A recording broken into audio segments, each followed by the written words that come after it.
My daughter-in-law tried to steal my house. So I turned the tables. They thought I was just a sweet old lady. Grey hair, quiet voice, slow walker. What they didn't know.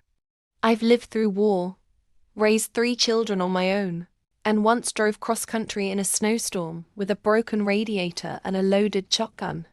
So when I bought a charming little cottage in upstate New York paid in full and in secret, it wasn't just for peace and fresh air. It was my escape plan. But then came her, my daughter-in-law, all smiles and scented candles, calling me Mum, just a little too sweetly. I invited her and my son over to see the place, thinking we'd have a nice family weekend. Instead, she waltzed in like she already owned the place, measuring the living room for her mother's couch and whispering to my son in the kitchen. I pretended not to hear, but I heard everything.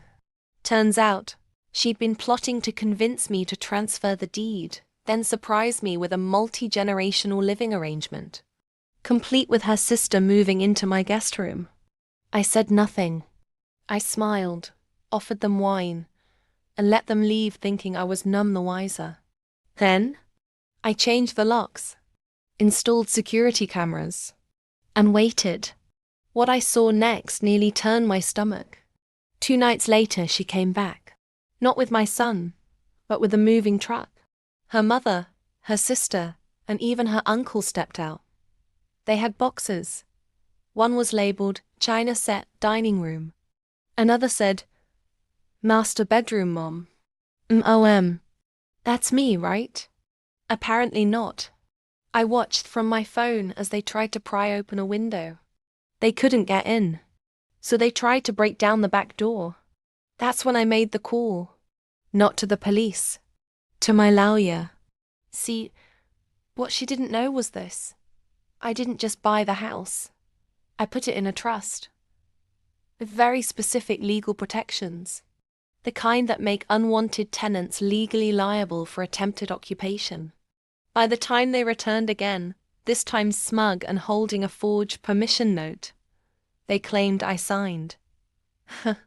They were met with 2 sheriff's deputies and a notice. No trespassing. Property under surveillance. Legal action pending.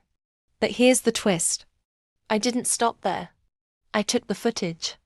The scheming, the window prying, the laughing about how easy old people are to manipulate. And I uploaded it to my YouTube channel.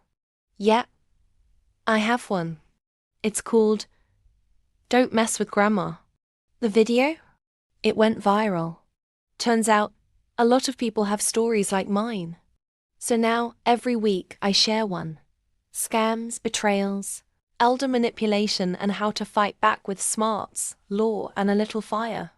My daughter-in-law's family? Let's just say they're famous now, for all the wrong reasons. Don't let anyone write you off just because you've got laugh lines and know how to knit. Subscribe now for real stories, real revenge, and real advice for taking your power back, no matter your age. Hit that button. Trust me, I'm just getting started.